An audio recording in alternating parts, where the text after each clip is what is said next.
हाय। अगर आप कोई मेडिकल या डेंटल ग्रेजुएट है जो MSL which is medical science liaison या RMA regional medical adviser roles के लिए इंटरव्यू देने जा रहे हैं तो ये वीडियो आपके लिए है।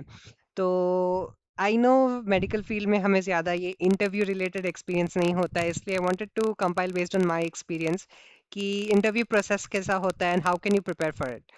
तो सबसे पहले यूजुअली एक आपको कॉल आएगा from the HR and talking to you, they're going to ask you briefly about your qualifications, आपका परफॉर्मेंस कैसा था, आपका कोई एक्सपीरियंस है कि नहीं, ये सब लेके आपसे पूछा जाएगा। Based on that you will be selected for the presentation round. और अब ये प्रेजेंटेशन राउंड सबसे इम्पॉर्टेंट राउंड होता है because this is sort of like a make and break. इसके बेसिस पे डिसाइड होगा कि they want to consider you और not, which is the most important round in my opinion. If you are able to clear that फिर आपका जाएगा interview for higher management, जैसे country medical director और therapy area head, जो भी person will be there, they will be the ones taking that round. And finally round 3 होगा which will be with the HR. And अगर आप ये round तक पहुंच गए हो that usually means you have crack the interview, and but still we need to focus on that and finally आपका offer release होगा। तो phone call is pretty much straight forward. जो भी आपको पूछा जाएगा you just answer that and schedule an interview accordingly. फिर आता है presentation round which as I said is a make और break round for any interview in medical affairs. तो अभी ये प्रेजेंटेशन राउंड्स टू टाइप्स के होते हैं। एक तो या तो ऐसा होगा कि आपको एक डिजीज के बारे में दिया जाएगा, जैसे situation of hypertension in India और situation of hypertension in urban India, ऐसा कोई एक जनरल डिजीज के बारे में दे दिया जाएगा। और there is another type of presentation जिसमें आपको कोई एक स्पेसिफिक मॉलिक्यूल, जैसे लोसाटन के ऊपर एक ट्रायल डेटा आपको आर्टिकल भेज दिया जाएगा and you will have to prepare on that. दोनों का preparation strategy is sort of different. जब आपको एक डिजीज दिया जाएगा तो they are expecting you basically to see your understanding regarding the disease and how you present it. तो आपका वहाँ पे कम्युनिकेशन ज्यादा फोकस में देखा जाता है, because it may not be कि आप ये मॉलिक्यूल को लेके ही काम करोगे, it's just a general topic जो सबको दिया जाता है and based on that they will decide whether to take you और नॉट। तो आपका communication is very important in these areas.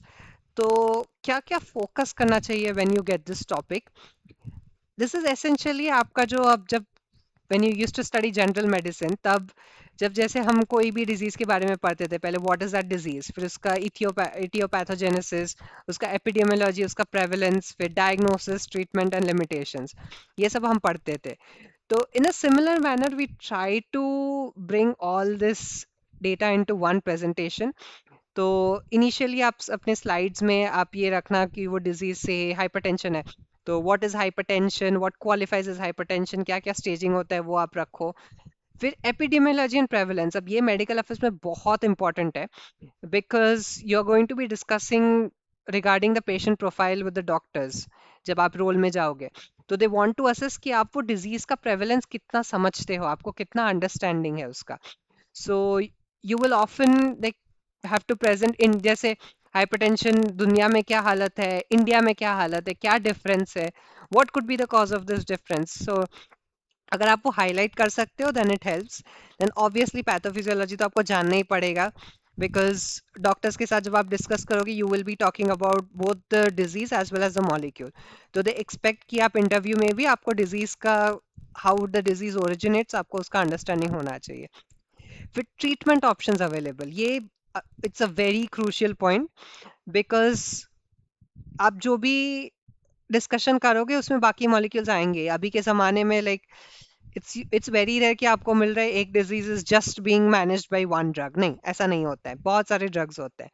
सो क्या क्या ऑप्शंस है, जैसे हाइपरटेंशन में we have RAS inhibitors, we have calcium channel blockers, we have diuretics, जो जो ऑप्शन है वो like you need to have a basic understanding. Obviously detail में आपको नहीं पूछा जाएगा बट बेसिक अंडरस्टैंडिंग होना चाहिए and you should include that in your presentation as well.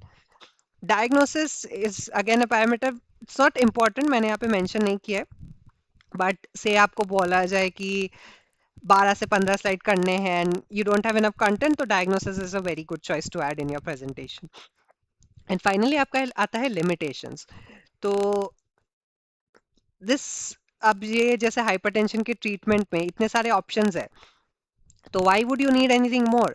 तो उसके लिए if you can highlight the limitations with the current treatment कि ये इसके से इसको लेने से दिस इज अ चैलेंज, इसका ये साइड इफेक्ट है, ये इतना एफिशिएंटली ये पेशेंट एल्डरली पेशेंट ग्रुप में काम नहीं कर रहा है. So if there are limitations like that, it's good to highlight that in your presentation if it's revolving around the disease.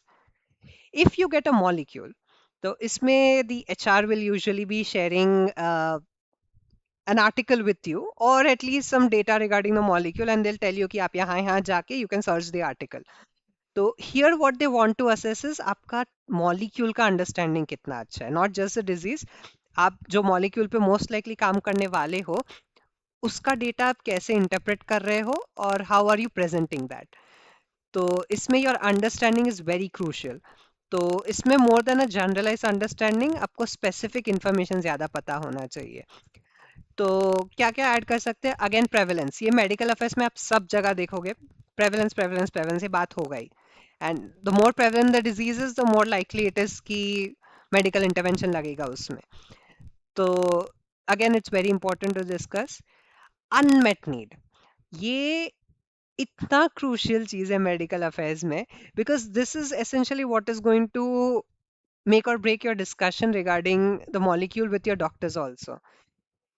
Yes, this is sort of similar to limitations कि यहाँ पे ये है, ये फॉर एग्जांपल ये दवाई लेने के बाद भी पेशेंट का बार बार हॉस्पिटलाइजेशन हो रहा है, like the patient is getting attacks that they are going to visit the hospital. तो ये hospitalization is the unmet need कि ये हॉस्पिटलाइजेशन को प्रिवेंट करने के लिए we need a molecule. And if there is something which is able to help achieve this unmet need, तो वो molecule will be consider very important. And during your interview ये देखा जाता है कि आप कितना अंडरस्टैंड कर रहे हो based on your reading of the disease, reading of the article which is being shared to you. आपको कितना समझ में आ रहा है कि ये जो डिजीज एरिया है उसमें this is the requirement, this is the unmet need, इसमें क्या कर सकते हैं. So this is very crucial. तो always include this slide in your PPT, unmet need का. फिर ऑब्वियसली आता है रिगार्डिंग द ट्रायल्स. सो बहुत डेटा होता है usually, like lot of things, lot of points mentions. Obviously in that 10 minute window जो आपको दिया जाएगा for that interview, you will not be able to include everything. So what you should include is inclusion exclusion criteria, because this decides the indication, safety, ये सब aspect कि किस level के ऊपर आप दे सकते हो, कौन से पेशेंट को इंक्लूड कर सकते हो, एल्डरली पेशेंट इंक्लूड होंगे कि नहीं, चिल्ड्रन इंक्लूड होंगे कि नहीं. अगर इलेक्ट्रोलाइट्स का वैल्यू सोडियम इसके ऊपर होगा तो आप नहीं दे सकते हो. So inclusion exclusion criteria you have to know and you have to use that in your PPT. Next obviously is your results. But results again two types के होते हैं, both types are important, safety and efficacy. Drug is very safe, but it's not showing any benefit. Useless.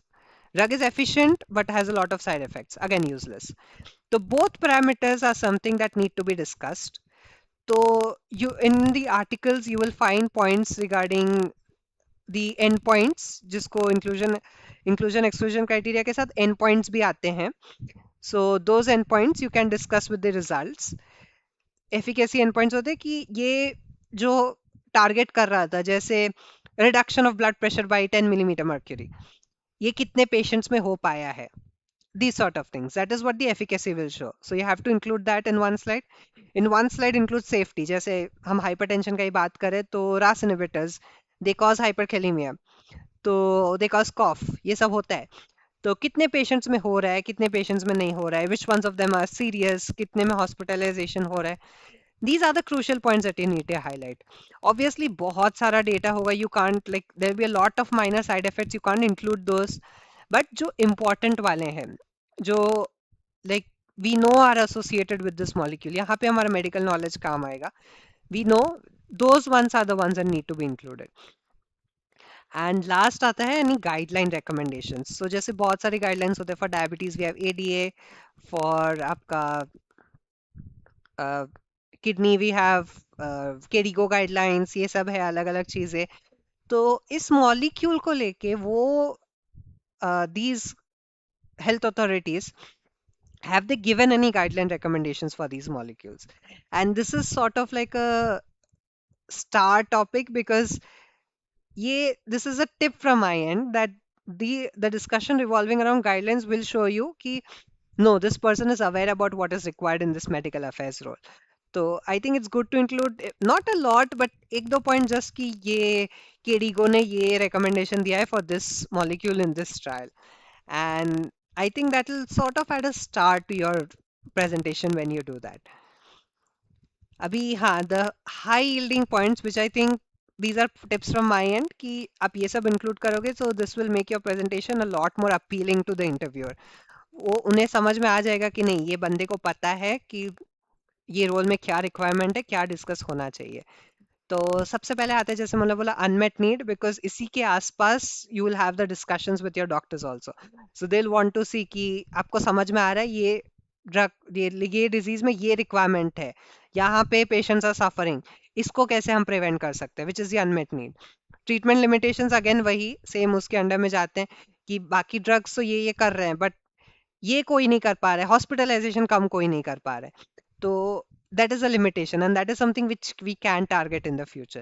And lastly जैसे मैंने बोला guidelines, it's very good because guidelines are a credible source of information for the doctors also.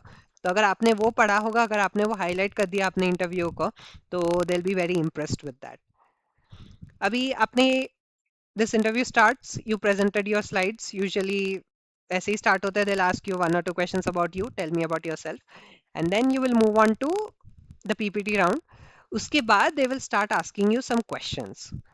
तो क्या क्या questions हो सकते हैं? Firstly वही basic understanding of the disease कि आपके causes क्या है, types, diagnosis, जैसे CKD का example, common example ले लो, causes क्या क्या हो सकते हैं of CKD. Then types of CKD, staging, जैसे बहुत CKD के लिए staging है based on EGFR, based on albuminuria.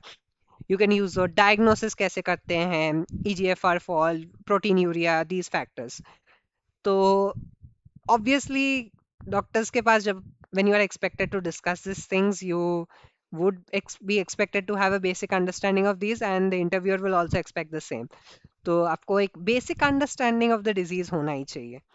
Next again alternate treatment options जैसे पूछा जाएगा, जैसे specially when you have those molecule based PPTs, तो आपको पूछा जाएगा कि हाँ ठीक है हाइपरटेंशन के लिए आप ये मॉलिक्यूल बोल रहे हो लेकिन तुम्हें पता है और कोई है कि नहीं और कोई ट्रायल्स और कोई ट्रीटमेंट ऑप्शंस. तो यू विल से हाँ सीसीबी है, रास इनहिबिटर्स है, बहुत सारे ऑप्शंस है. तो उसके बाद then they might ask you कि आपको कोई ट्रायल के बारे में पता है इस मॉलिक्यूल को लेके और कोई रिजल्ट पता है कि उस did it show benefit in those patients और नॉट, ऐसा कुछ. तो obviously they'll not expect you to go into the complete detail of the trial, उतना पढ़ने का obviously they'll not expect you, but it's good to know अगर आपको पता है कि हाँ ये इसके लिए ये ट्रायल गया गया था and it showed benefit. अगर आप उतना भी बता पा रहे हो इंटरव्यू को, they'll at least be satisfied कि नहीं बंदे ने पढ़ा है. And obviously finally limitations unmet need वो घूम के वो पूछ ही सकते हैं कि ट्रीटमेंट ऑप्शंस तो है इतना सारे, then why do you want to introduce this new molecule, ऐसे क्वेश्चन पूछ ही सकते हैं. तो यहाँ पे आपका अनमेट नीड का फैक्टर आ जाता है which will save you in answering these sort of questions. उसको छोड़ के हम रैंडम क्वेश्चंस रिगार्डिंग वही योर गोल्स एंड ये सब तो आएंगे, वो सब राउंड्स में ही आपको दिखेंगे and those I am sure you will be able to tackle with these. अभी जो सेकंड राउंड होगा, यूजुअली ये जो आपका रिपोर्टिंग मैनेजर होगा he will be taking your first round. उसके बाद if you are eligible for the next round they'll select you, you'll go ahead. And round 2 is usually taken by very senior people in the organization such as the country medical director, which is one of the topmost positions, therapy area head, which is sorry, one of the topmost positions in your particular therapy area. So this will be those sort of people. So obviously they'll expect a basic understanding of the therapy area regarding the molecules, basic questions तो होंगे ही, but उससे ज़्यादा they'll more so want to understand how you fit into the company. कि वो they'll want to assess कि आपके expectation, like what are the expectations from this role and whether they are aligning with what you understand or not. जैसे आपको आप क्या किस चीज के लिए अप्लाई कर रहे हो उसका अंडरस्टैंडिंग आपको होना चाहिए. They want to assess that because otherwise it might give an impression कि नहीं ये just they don't know anything, they just interview था इसलिए दे दिया है. They want to know how prepared you are regarding this role. फिर ऐसे भी क्वेश्चन आ जाएंगे why do you want to this join a company A, why not company B, why not company C, ऐसा type of questions, why particularly company है. तो उसके लिए it's recommended to research more about the company that you are interviewing for and that also comes down to questions around the vision, mission, name of CEO, ऐसे high level वाले position वाले पूछे जा सकते हैं कि आपको सेम वही कि they will want to assess कि आपको अंडरस्टैंडिंग है कि नहीं, ऐसे ही नहीं आ गए हो ना, माने जस्ट बिकॉज वही सिर्फ डिजीज का नॉलेज लेके सिर्फ वो पीपीटी अच्छा होने से it doesn't matter. You need to know आप क्या रिप्रेजेंट कर रहे हो, because you will be the face of the company. तो they will want to assess that. फिर internal and external stakeholders, अभी stakeholders I am not going to into too much detail, but ये questions आएंगे कि आपके company में, internal means company में आपके स्टेक होल्डर्स कौन है, so which is your sales team, your marketing team, basically किसके साथ आपका सबसे ज्यादा डिस्कशन रहेगा। External stakeholders are your doctors which you will be meeting. तो जस्ट वही बेसिक अंडरस्टैंडिंग आपको पता है कि नहीं। And cross functional alignment, cross functional alignment means your CFT, cross functional teams, sales, marketing, जैसे सिचुएशन दिए जाएंगे कि माने सेल्स टीम ने ये ऑर्गेनाइज किया है विद द डॉक्टर, तो how are you going to approach with this meeting, तो आप कहो कि you will take the details from the sales team, आप असेस करोगे डॉक्टर का profile, you will brief him and then you will help conduct the event. तो आप ये कैसे with the sales, with the marketing team, आप कैसे ये अपने आप को अलाइन करते हो, and how are you going to get that information and how are you going to use that information, that is what they would like to assess. And if you are able to clear this round, it's very likely ki you are a very good candidate in their eyes and they want to go ahead with you. So if that happens, the HR will contact you. Now the HR round discussions will mostly be around you, not regarding the disease, not regarding the molecule वगैरह वगैरह, कुछ नहीं होगा. It'll be about you. So they'll ask you like, tell me about yourself, what are your strengths and weaknesses. फिर then आएगा salary discussion, obviously वो इस round में ज़्यादा होता है, you negotiate and come to an understanding. फिर एक दो ऐसे क्वेश्चंस पूछे जा सकते हैं, मुझे पूछे गए थे कि जैसे इस रोल में आपको सेल्स मार्केटिंग से भी बात करना होगा, इफ़ यू डोंट डिसएग्री तो आप कैसे हैंडल करोगे ऐसे सिचुएशंस को। फिर where do you see yourself in 5 years, माने ठीक है अभी तो आप, you joining as an R M, as an M S L, but आप 5-10 साल थोड़ी आर में एमएसएल रहोगे, तो what do you think, what do you want to do after 5 years, where do you want to see yourself after 5 years। तो उसका you should be able to prepare an answer for that, and hopefully if things go well तो HR round clear हो जाने से you should get your offer and congratulations, you have the job. तो let me know comments में if you have any further questions, I'd be more than happy to answer regarding this interviews for RMMSL role. Or agar, if you want to know anything more regarding these roles as well, I'll be happy to discuss with you. And yeah, all the best. Bye bye.